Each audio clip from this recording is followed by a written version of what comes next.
Hello and welcome to Top 5 Tuesdays. Yes, it's a return to a series I did I think in 2013, Top 5 Mondays.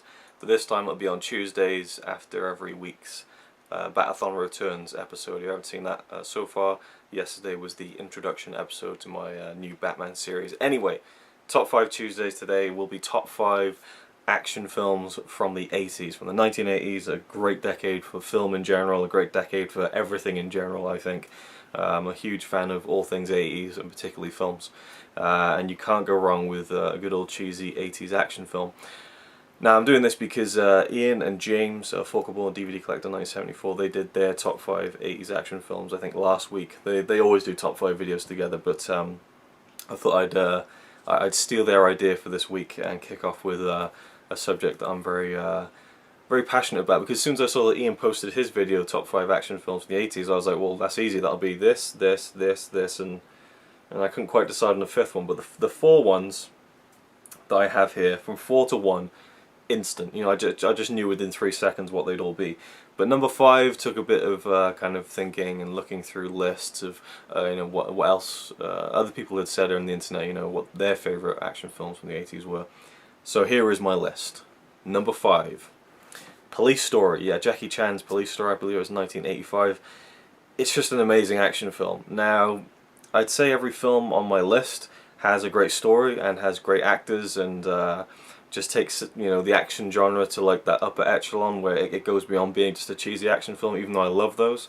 But this one, the story isn't great. It's fairly typical kind of like crime, action film. It doesn't really engage me that much in terms of like the driving force behind Jackie Chan characters' motivations and stuff, but it's all about the action in that film, and the action is so good that it just makes it that great.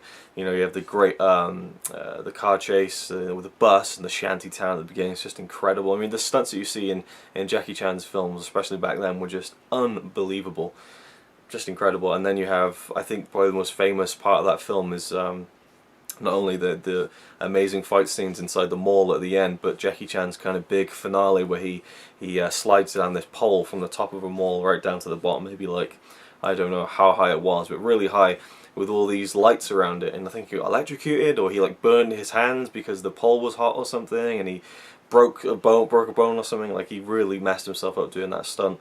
But again, that's what Jackie Chan does. He puts his life on the line, literally, and tries to give the audience the best kind of value for money in terms of action films and the stunts and just the set pieces, and also just like his physical kind of comedic timing, little things that he does, yeah, it's such a blast to watch. But overall, I'd say the story and the all-round film is not as polished and good as the next 4 films in my list. So let's get on with those.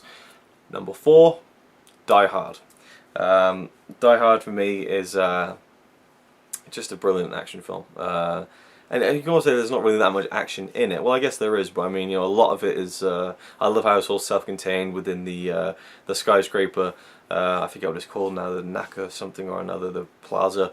And I've only seen it, believe it or not, once. Right? I've seen bits of it when I was a kid many times, but from start to finish, I've only seen Die Hard once, and it just is one of the best action films of the 80s by far.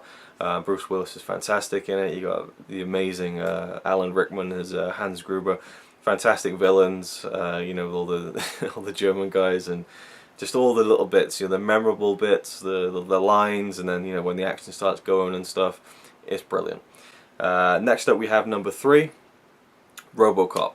Robocop is just another one of those great 80s films, really, and the violence is ridiculous. I mean, I think I saw a few different versions of it when I was a kid. I saw like the one I taped off the off TV, like Channel 3 or BBC One or something, and it was like the edited version.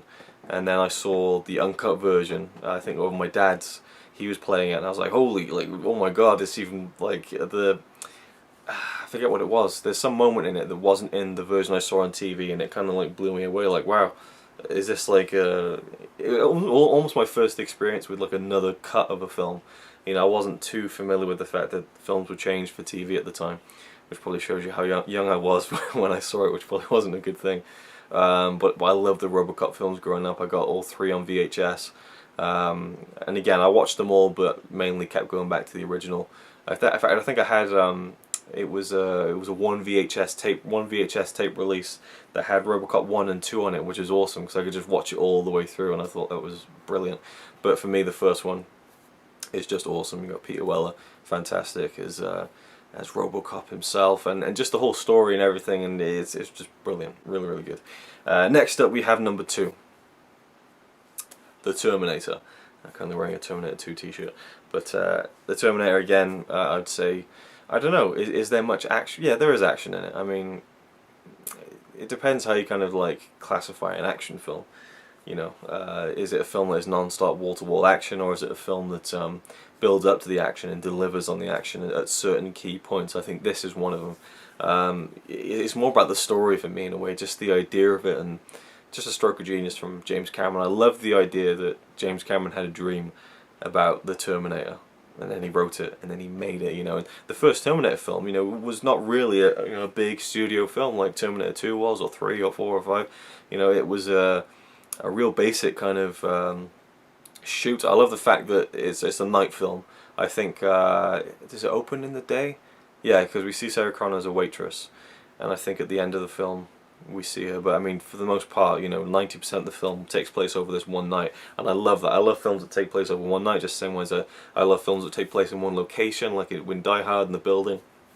There's such a gritty feel to it, and you know, every time I watch the Terminator, every single time I watch it, I kind of think, oh yeah, I forgot how fucking awesome this is, because I always just think, oh, Terminator 2 is the better one, and maybe it is, but I just always kind of don't give it enough credit in a way, because every time I watch the Terminator, it blows me away every single time, and that is a mark of a great film.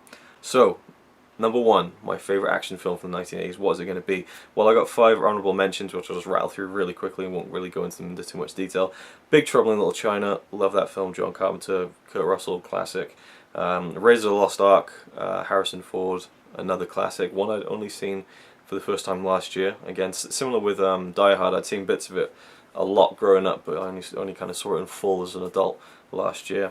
Brilliant action in that. Then we got Predator, another Arnie film.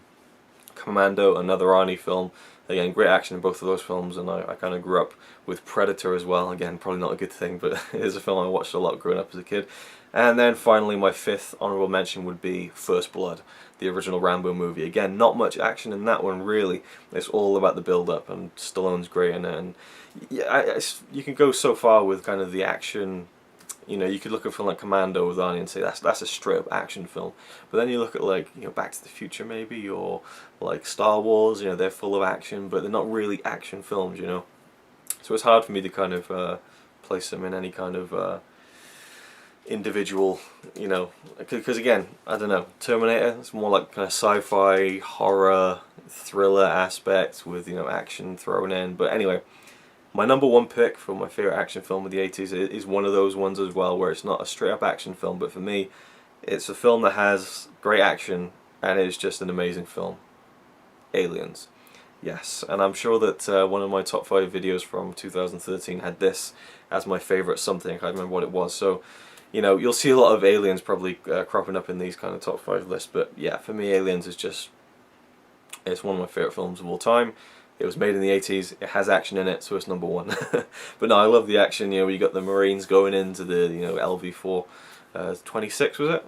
I don't know, but the planet, you know, from the first film, and you know, the first film's definitely not an action film, but the second one is, you know, and it kind of, it keeps the core elements that made the first Alien film so awesome, and then it just ramps it up. You know, it gives it a surge of adrenaline, which it didn't necessarily need, but it worked, you know. And James Cameron, again, fantastic director, and he just, yeah, he really made that sequel work. And I would say that Terminator 2 and Aliens are probably 2 of the best sequels ever made, you know.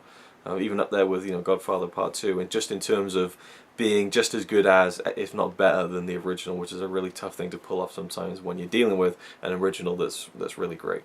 So yeah, that's all I got to say about it really, because I've talked about Aliens to death. Again, one of my favourite films. That is my top 5 80s action films. I hope you enjoyed. Let me know what your top 5. If you've got a top 5 list, leave it in a comment down below. Make a video response, whatever you want. But yeah, comment down below. Thank you for watching, and I'll see you next time. And thank you to my highest pledging Patreon supporters: Jody Wood, Ryan Chataway, Jonas Olson, Vezius, and Cineram. Cheers.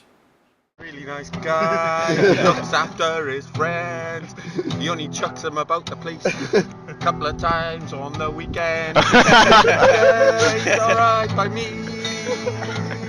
Apart from the fact he throws cans of Carlin into a tree. Yeah, he's really cool.